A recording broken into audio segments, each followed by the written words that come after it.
morning, Simon. I hope you are doing alright. So as promised, we are going to be working on getting you closer to that goal of doing cartwheels. When it comes to more calisthenics type movement, a lot of the work obviously has to come from the wrists. If you have a particular goal in mind in terms of calisthenics, whether it's a handstand or a planche or a yogi arm balance, just obviously let me know and I can give you more pointers as we move forward. But this is a very basic, will really get you going first thing in the morning. So first thing we're going to do, forgive me for this, is a two-parter. So one of the perks, downsides of calisthenics is we need your hamstrings to be quite mobile. A lot of the movement comes from having both strength in the hamstrings, which we're building on in your programming, and also a lot of mobility in the hamstrings to help facilitate things like handstands, lifts, cartwheels. You can't do those things if your knees are incapable of straightening. So forgive me for what we're about to do, but we're going to hit two things at once because it gets over and done with quicker, and I hate both of them, so I'm with you in the pain. First things first, you're going to tuck your toes underneath. I realise for you this is going to be extremely painful if you are not currently rolling your feet regularly.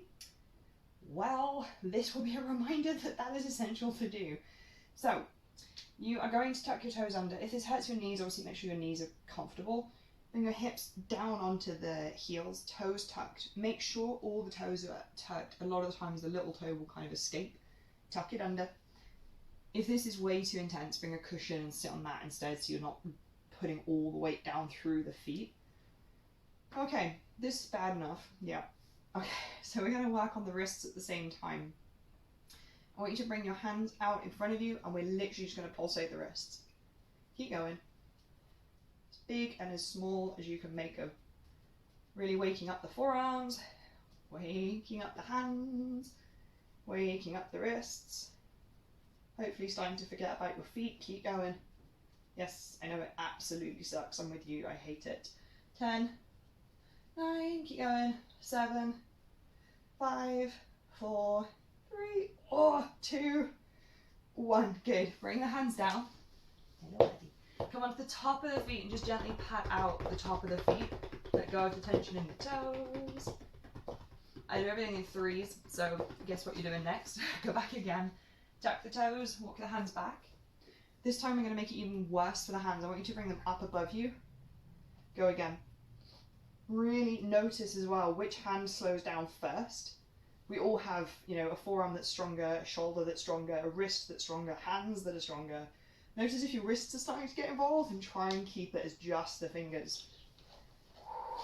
Keep going. 10, 11, 9, 8, 7, 6, 5, 4, 3, 2, 1. Whoa, bring your hands down. Pat out the top of the feet. And yes, I went 10, 11, 9. It's early, forgive me. Okay, last time. Tuck the toes. Bring yourself back. We're going to make it slightly more comfortable. Bring the hands down. Good. And this time go really slowly. Really concentrate on the expansion of the hand. Slowly, slowly. Keeping the toes tucked. Hopefully the toes are slightly more comfortable. Keep going, keep going, keep going.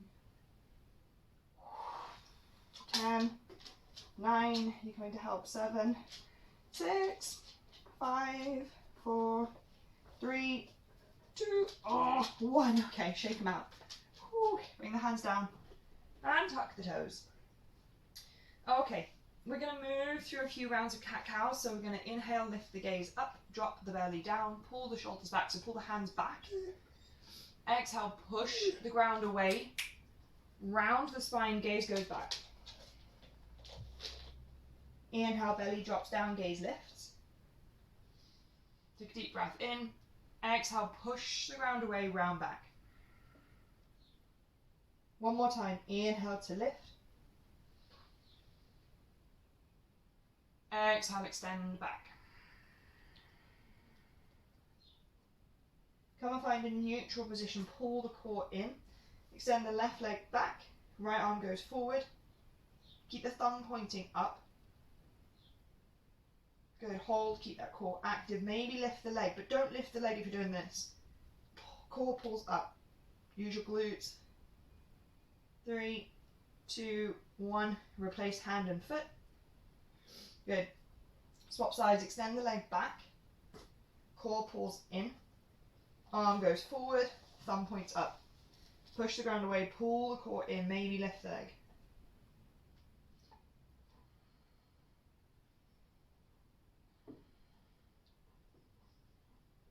Okay, good. Hand and knee comes back down. Okay, so walk yourself back. Good, okay. Hand comes down by your side. Reach up with the opposite arm. Doesn't matter which way you want to go, people are instinctive with this. Think about pulling up on this side of the body. Keep the fingers down and slowly hinge over towards that side.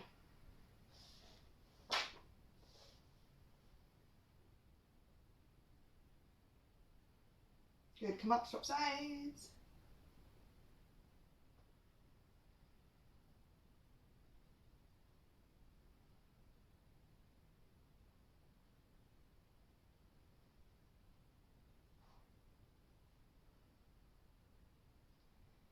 Good. Okay, bring both hands down. Bring them down alongside your knees.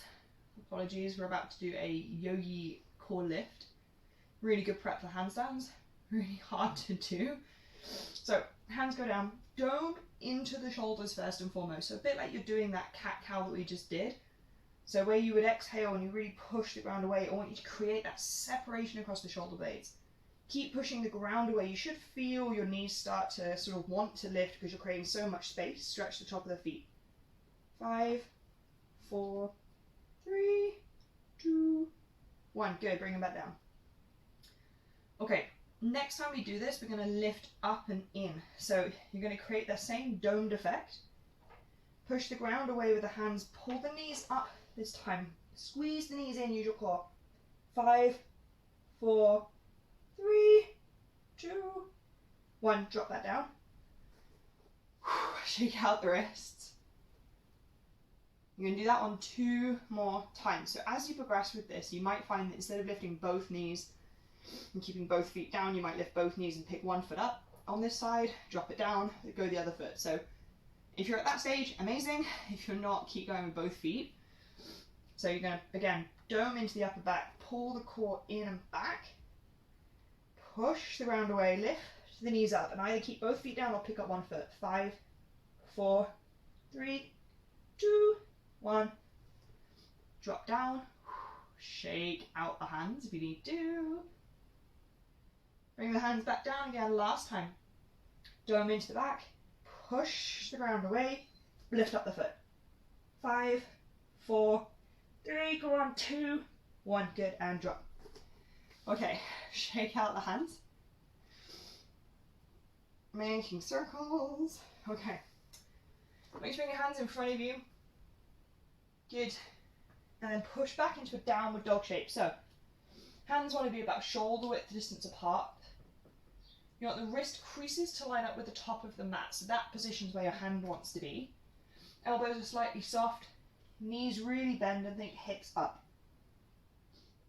And then as you can, start to straighten the legs back. Take 2 deep breaths here.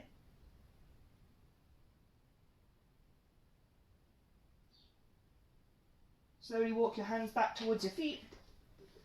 Come all the way up to standing. Fold all the way back down. Walk the hands out, find plank. Good. So, heels push back. We're going to do a tricep push-up. So, elbows into the side of the body, come down. Push back up. Push back downward dog. Knees bent if you need to, hips go up. Walk the hands back. Roll all the way up. And again, bend the knees, roll down. Walk out. Tricep push up, lower. And up. Push back. Hold. 1, 2. Walk the hands back. Roll all the way up. One more time, we're going to mix it up a bit this time. So we're going to roll down again. Walk it out. Plank. Pelvis tucks under, keep the core active, heels back. Tricep. push up, push back, down dog.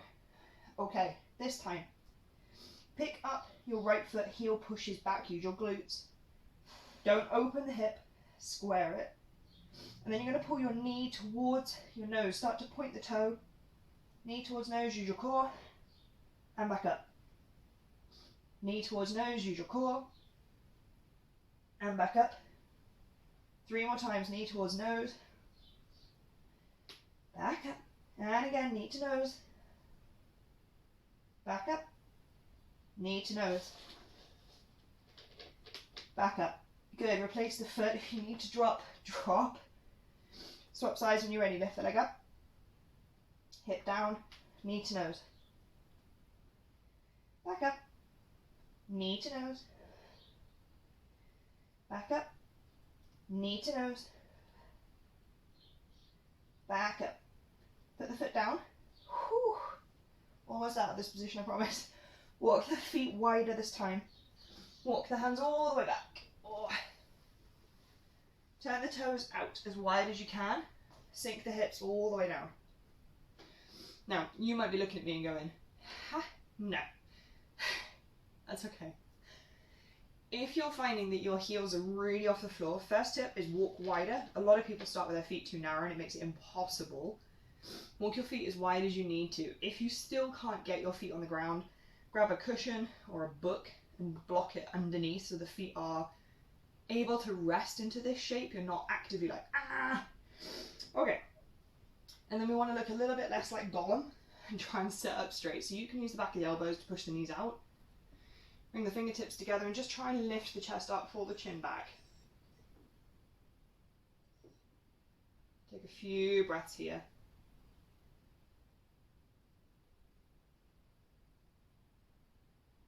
Keep an eye on the time, I don't want to keep you too long.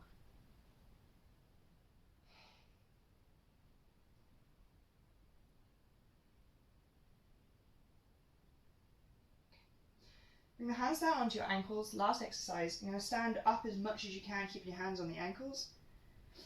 Head heavy, drop down, lift the chest up.